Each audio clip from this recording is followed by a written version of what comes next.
For more than 2 centuries, Japan lived in its own world, quiet, closed, untouched. Life moved at its own rhythm, far from the chaos beyond its shores. But in the summer of 1853, that silence broke. Out of the mist came 4 enormous steamships, billowing black smoke. The Japanese called them Kurofune, the Black Ships. At their command was an American, Commodore Matthew Perry. His message was clear. Open your gates, or we will open them for you. With no modern weapons to resist, Japan yielded. In 1854, the Treaty of Kanagawa opened the first ports to American ships. Other nations followed, and in just a moment, a country that had shut itself away for centuries was thrust into a world it could no longer avoid. That shock lit a fire.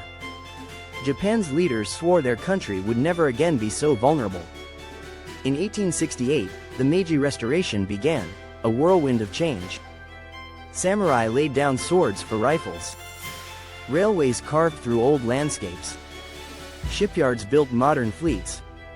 A new vision took root, a strong nation, with a strong army.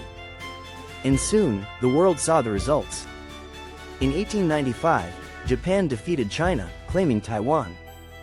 A decade later, it stunned the globe by defeating Russia, the first time an Asian power toppled a European empire. The once quiet islands had become a rising force. But strength breeds ambition. Japan's growing empire needed coal, iron, and oil, resources the homeland lacked.